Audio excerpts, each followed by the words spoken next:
Welcome to a session on the other trigonometric functions. In a previous edition, these actually were incorporated in the first 3 sections. Now they have their own section, which is called the other trigonometric functions, and those of course are tangent, cotangent, secant, and cosecant. We are kind of paying most attention to sine and cosine for one thing, in my opinion, that we might as well just focus on a couple of them rather than doing all 6, and we still get the point across that, well, this is how you graph them. And the other one is perhaps that, for example, these other trigonometric functions, they have a coefficient a, but they really don't have an amplitude. They have vertical asymptotes. Because of that, they're discontinuous, twice or once per period. I think actually twice per period. So that kind of makes it us focus more on just sine and cosine. And that's pretty much what I wrote in this text here. There is actually more text in this particular section than I actually teach real trigonometry. Anyway, for the secant and cosecant, it just looks the same as it does for cosine and sine. There's a vertical shift.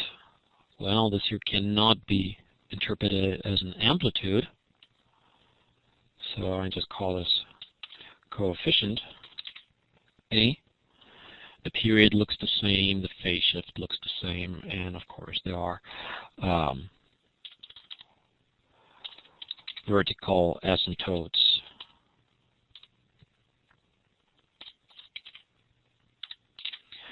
Respectively, it's discontinuous. The function is discontinuous at times. For the tangent, also starts out looking just the same.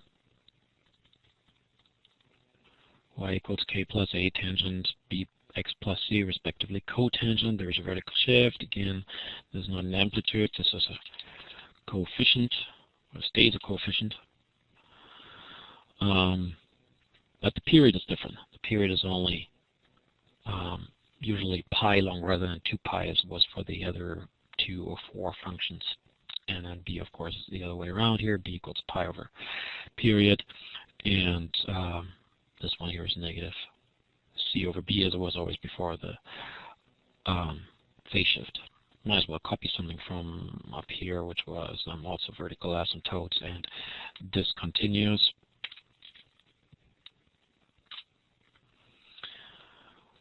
And they have a facet period, which has to do with that the tangent, cotangent repeat themselves from quadrant 1 to quadrant 3.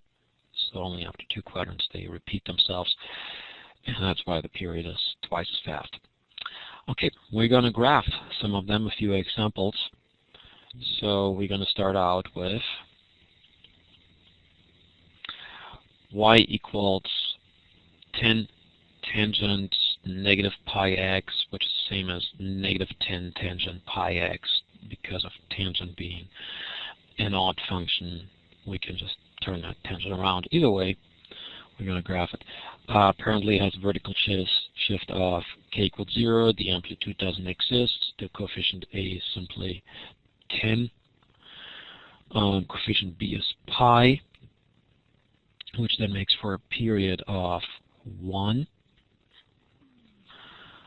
And then for that's what I said earlier, for tangent and cotangent only, period equals pi over b and b equals pi over b. That's how we're going to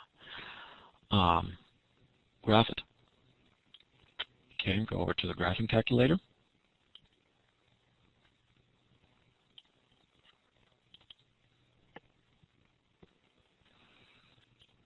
That's from the previous one.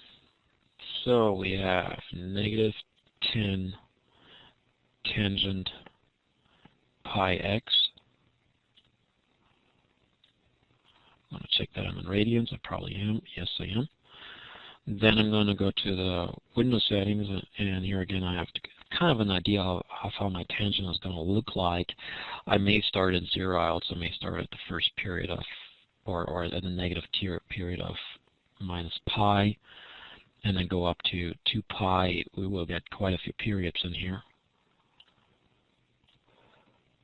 Normally we would have 1.5 periods here for cosine and sine, but here we're going to get actually 3 total periods in there. Then we're going to have a y minimum. Here I may want to stretch it because they do go to infinity, so I may want to stretch this here to maybe -9 and 9. And see what we get. There's 1. Actually repeats itself. Oh yeah, that's right. That's right. We have a coefficient b equals pi, so therefore I was graphing here 3 pi total. So I believe that's why we're getting 9 periods here. So I may want to change this here to maybe just -1 to 2 perhaps, and then it might look a little nicer. -1 to 2. There we go. Yeah, it looks a little nicer. There we go. Looks like straight lines. It's not. It's just very steep because of that vector 10 in front for the so-called amplitude. That coefficient 10, which is not the amplitude, just makes it really steep. A normal tangent would look as follows. I'm going to go back here to y equals. So let's first take that negative away there, and this is what we would get. So this was just a normal tangent turned around. Okay, and now we're going to take that coefficient 10 away. So we just have a 1 in front of it, and you will see it starting out a little bit more horizontal, a little bit more curved. So that would be a normal tangent. Okay, let's do the next two, which are cosecant and secant. Okay, so here it says y equals -1 plus 3 cosecant 2x, which means we have a vertical shift of 1 down. Then we have a coefficient of 3, which again will also make this steeper. Then we have a coefficient b equals 2, which will give us a period of pi. Remember that cosecant and secant are just the same as cosine and sine as far as the period is concerned. It's 2 pi divided by b. So we have a period of pi. And then the other one I'm going to do is y equals secant pi over 4 times x. So the vertical shift is 0. The coefficient a is 1. Our coefficient b equals pi over 4. And when we divide that one into 2 pi, we're going to come up with a total period of 8. So I'm going to do those two on the graphing calculator.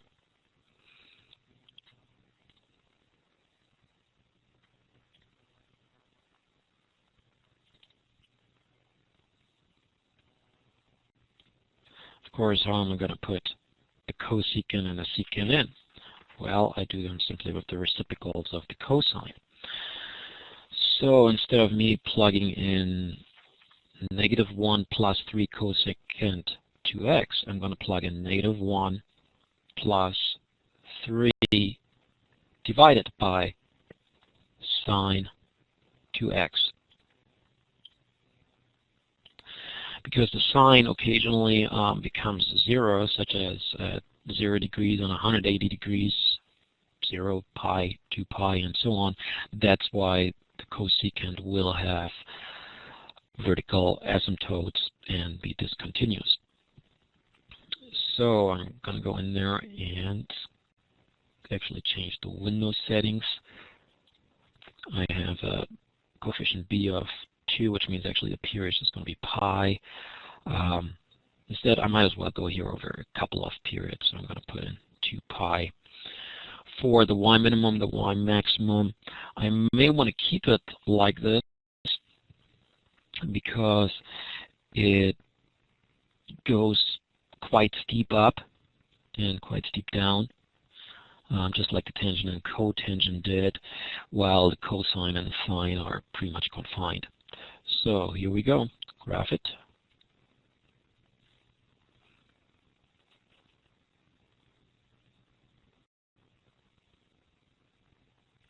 And there we go. One of the things that we can see is that the crest here, or the maximum value. Okay. Welcome to this problem section on basic graphs. And I've prepared a few there. Oh yeah, there it is. Should be -4. In fact, there it is, because it's -1 minus the coefficient a of 3. And then the other one, the trough or local minimum on this one, is going to be -1 plus 3, which comes out to y equals 2. So that's kind of how we can see that as well. Okay, we can also compare this to the normal sine curve. So I'm going to make this bold.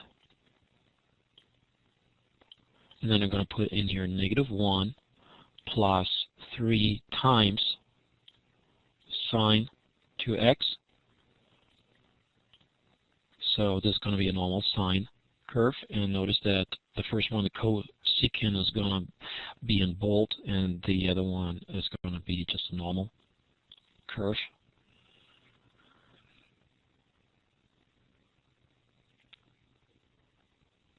And we can see that the two just touch each other.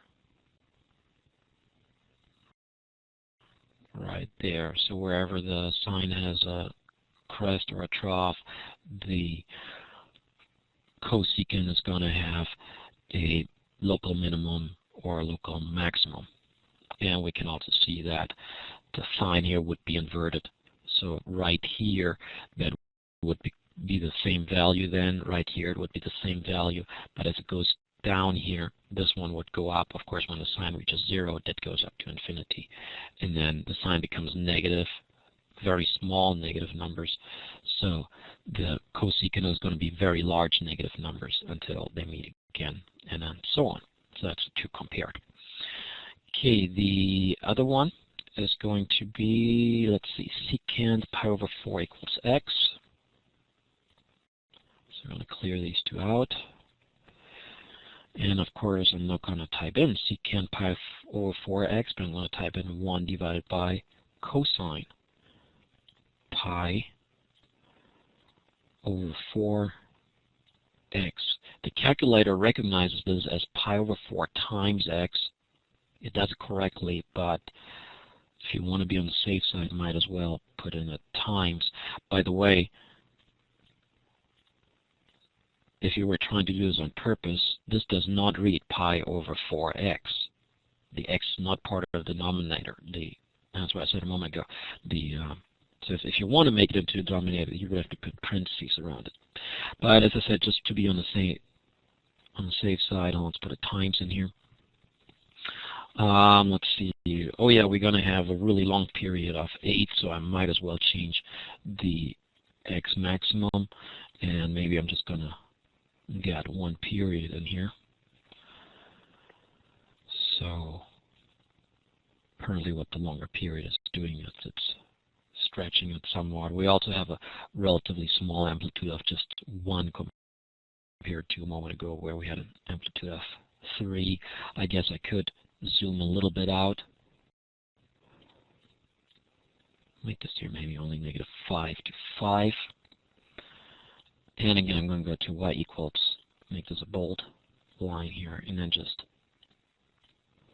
graph the normal cosine as well. Besides, we actually can then look at the normal cosine compared to its secant.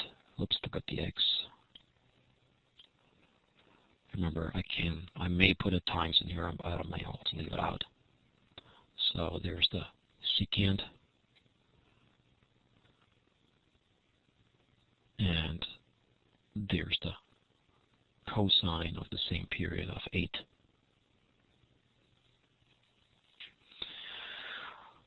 Okay, let's do the last one, which is cotangent.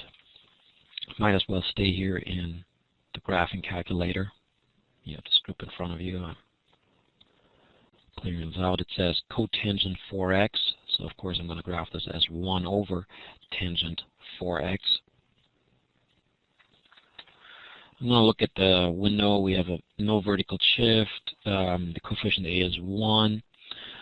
The coefficient B is 4, which will give us a period of pi divided by b, which is pi over 4. So it's going to be really fast. So I may want to go down to maybe just pi here. And then we actually get quite a few in there. So there we go. There's the cotangent. Always goes down. Remember that earlier we had a negative tangent where it actually, all it means, it flips the tangent on the about the x-axis. That's why the tangent back then kind of looked like the cotangent here. Let me reproduce that. The normal tangent looks like this. Whoops, that's not what I meant to do. I'm going to make this a little faster here. So here's the normal tangent going all the time up. But if you put a negative coefficient in front of it, right here, you're reflected about the x-axis, and that's why it kind of looks like the tangent, the cotangent, I mean. Anyway, that was graphing. That was graphing the other trigonometric functions, and I'm going to do a problem section. But keep in mind what I say towards the bottom here of this lecture. However, as we have noticed, we've been focusing mostly on graphing sine and cosine.